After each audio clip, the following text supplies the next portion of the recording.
Welcome students. This is the first video in a three-part series on the business strategy game. This presentation is intended to give you an overview and orientation to the BSG. It is not one of the video tutorials that I mentioned elsewhere. The video tutorials walk you through the technical aspects of the simulation and the simulation interface. The video tutorials are important and should be viewed by all team members. I do not recommend binge watching the tutorials. It is important to digest the information from each of them, and that's hard to do when you've watched them all at the same time. So, what is the business strategy game? If you recall my description from the syllabus, it is like a flight simulator. It gives you the opportunity to make business decisions in a simulated setting and see what market and competitor reactions are to those decisions. The product you will be producing is athletic shoes. Not flip-flops, not high heels, not dress shoes, athletic shoes. The simulation and the algorithms used in it are modeled to closely approximate the real world, and it is designed to be as realistic as possible. It is important to keep in mind what your product is. The market you will be competing in is global. There are 4 regions: North America, Europe, Africa, Asia Pacific, and Latin America. Because the market is a global one, currency and exchange rates are important things to understand. The game actually tracks current exchange rates and uses them when evaluating the results from each decision round. The currencies of interest to you are the US dollar, the Singapore dollar, the euro, and the Brazilian real. Because the simulation uses current exchange rates, this means that current events in the real world that affect exchange rates will affect the results in the simulation. Within each of the geographic regions, there are 3 market segments: the internet, where you sell directly to your customers; the wholesale segment, where you sell to retailers; and private label, where you contract with a retailer to make their house brand of shoes. In other words, in private label, you manufacture someone else's shoes for them and put their logo on them, not yours. All companies begin the simulation with the same exact resources and the same score. Every team begins with 100%.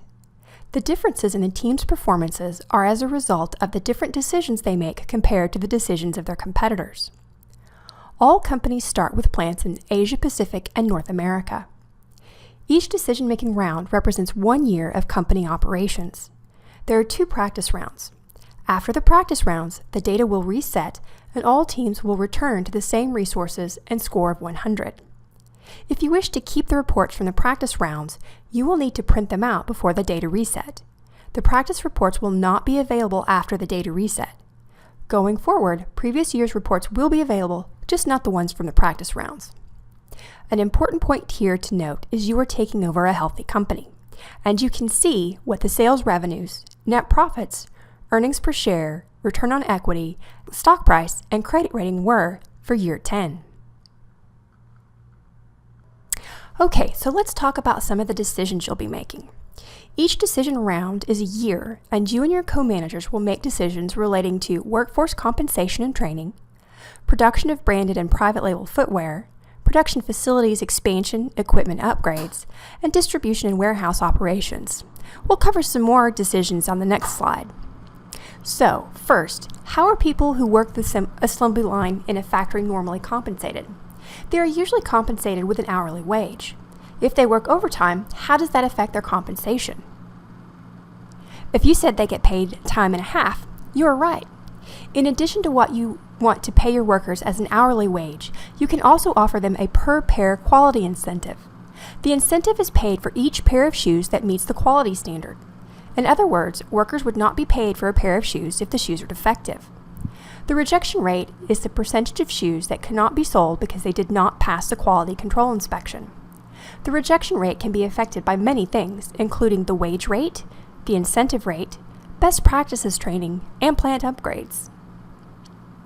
In addition to best practices training, there is also ethics and diversity training that can be offered to either your line employees, your supervisors, or both. The production decisions you will be making include, but are not limited to, whether or not to sell private label shoes or to manufacture only your own brand. We will talk in more detail about private label later. How many shoes are you going to produce? What level of quality shoes are you going to sell? How many different styles of shoes are you going to produce? What proportion of standard versus superior materials are you going to produce? Remember that the cost of materials is subject to the most basic law of economics, the law of supply and demand.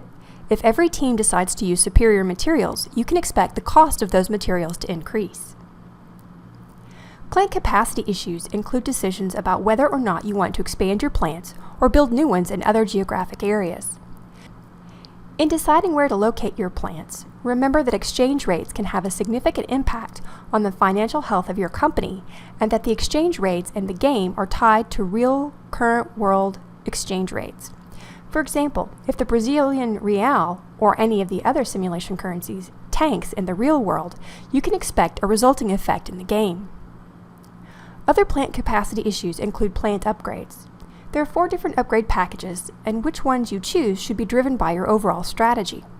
For example, if you are interested in offering a high number of styles, you should consider the upgrade that reduces setup time and costs for changing production of models. The shoes you manufacture are sent to warehouses, and you must decide where you are going to ship and how often. It is possible to lose sales in one region and have too many shoes in another, so understanding where to send your shoes is important. Having excess inventory leads to higher warehousing costs in addition to the potential loss of star rating as a result of having old inventory on hand. Additional decisions you will be making are related to pricing and marketing, celebrity endorsement contracts, corporate social responsibility and citizenship, and financing of company operations. When it comes to pricing and marketing, you must decide what price to charge for your shoes for wholesale and if you're going to sell direct to consumer on the internet. How much will you charge for your internet shoes? Keep in mind that the retailers you sell to will be concerned about what price you charge on the internet. Internet sales mean more profit for you per pair because you are not sharing the profit with the retailer, who must add their markup to the wholesale price you charge them. If your internet price is too low, then the retailers will think you are trying to compete with them, and they can decide to stop carrying your shoes in their store. This is called channel conflict and can result in a serious loss in sales to the retailers and to you.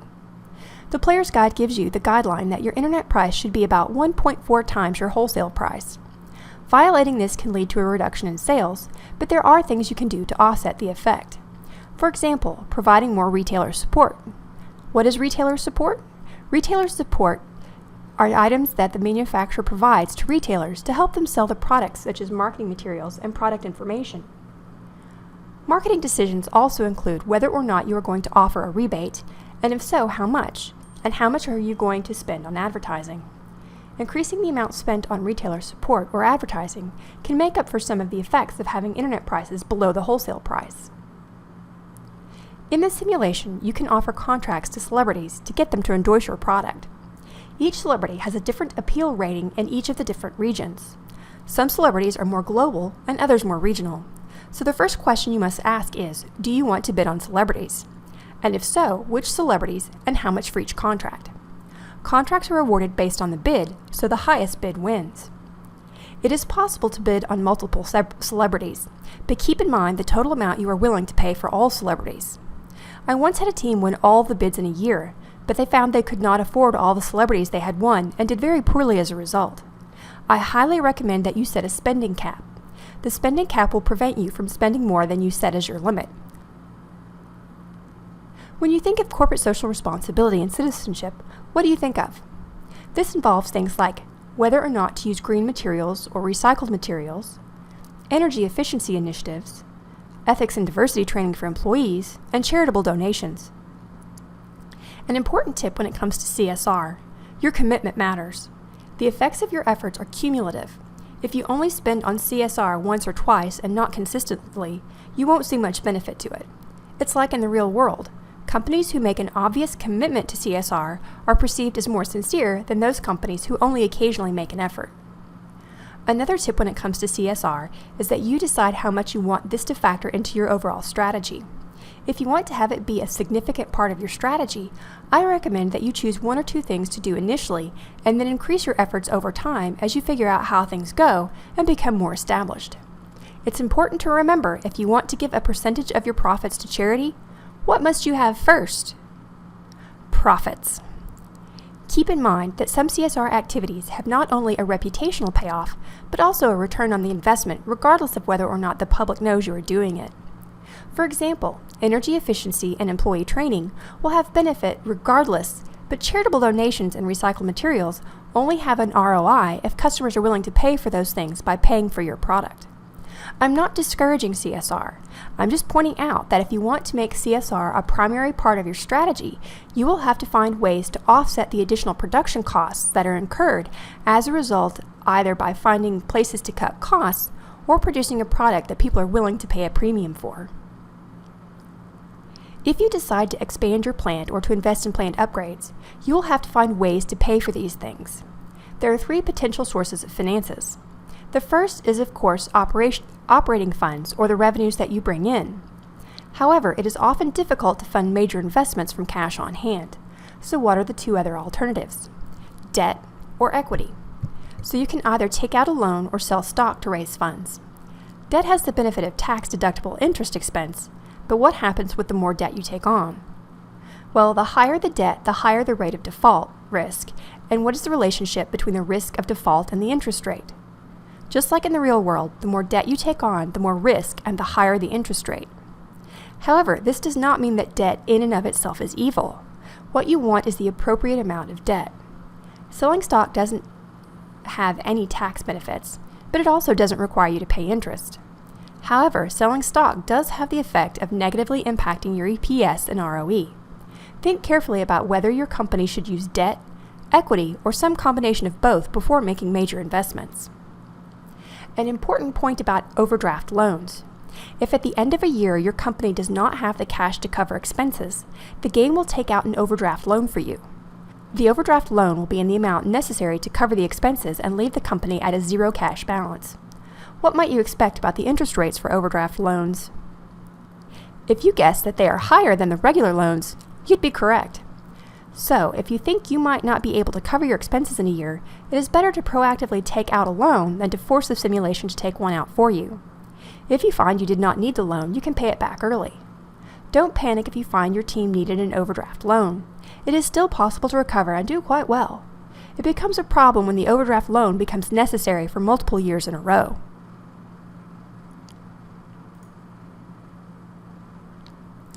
Keeping track of your inventory and engaging in good inventory management processes are essential. If you have way too much inventory, you might need to have a sale. Carrying too much inventory can lead to high warehousing costs. If your company has an excessive amount of inventory, the first question you should ask is, should you conduct a clearance sale? Sometimes it is a painful but necessary thing to do. The next question you should immediately ask is, why do we have so much inventory? In other words, why don't customers want our product? Until you figure out how to make your product more appealing, you'll just continue to rack up inventory, and that's not good. The idea is to sell the shoes, not to make them and store them. A note about the sales forecasts. What do you know about every forecast? They are all wrong. It's just a matter of how wrong they are. Make all your decisions consistent with your overall strategy and then look at the forecast.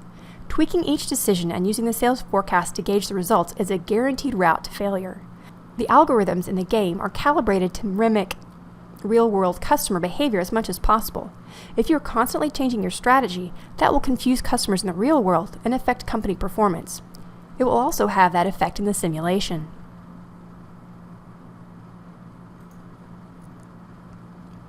Back to private label for a few minutes.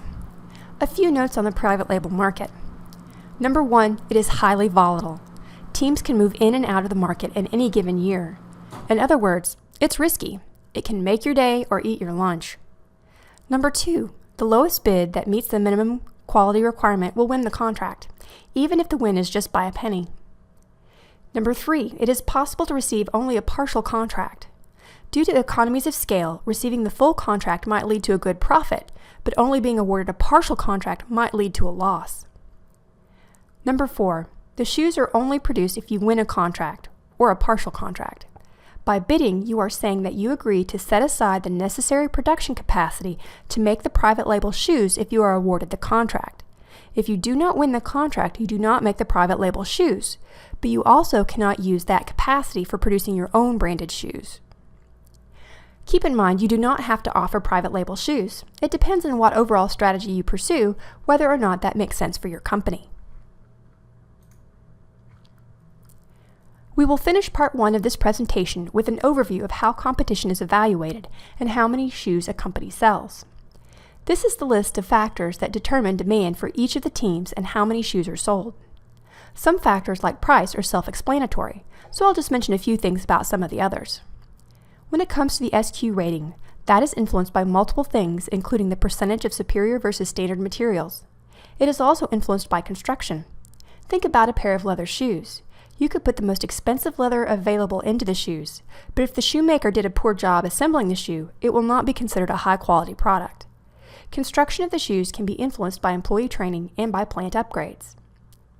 The number of models or styles refers to the breadth of your product line.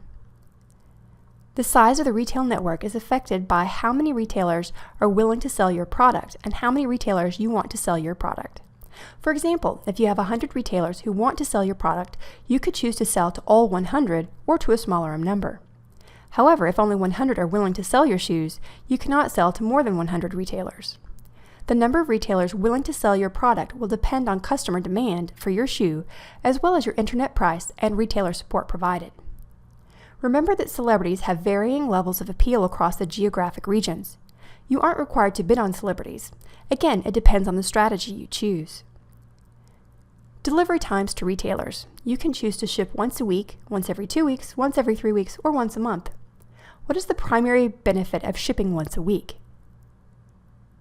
Well, it keeps your retailers happy because they don't have to keep a large stock of inventory on hand, and there's less of a chance of a stock out if they are receiving product once a week.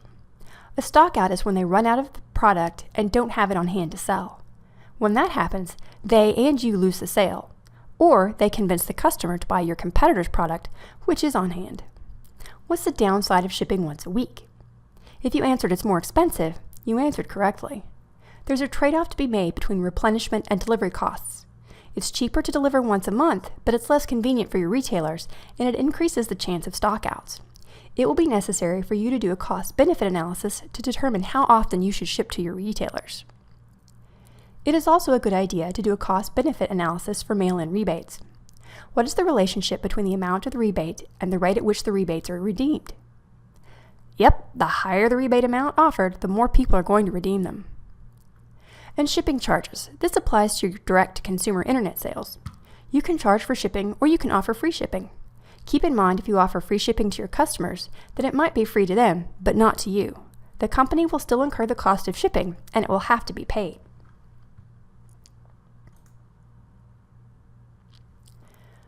Before watching part 2 in the BSG overview series, take a break. Go do something fun. Let your brain process the information in the background. After you have given yourself some space, watch some of the BSG video tutorials on the different screens and reports. But not all of them all at once. Binge watching is for Netflix, not for the BSG. Then take another break before watching part 2. There is a lot of information to process for this project, and if you try to absorb it all at once, you're going to give yourself a headache. I know some of you are really excited about the simulation, and I'm glad because I get excited about it too. But I also know that some of you are feeling a little overwhelmed and a little nervous right now. That's normal. The easiest way to get past that uneasy feeling is to take control of the situation, and you do that by conquering this project a few pieces at a time.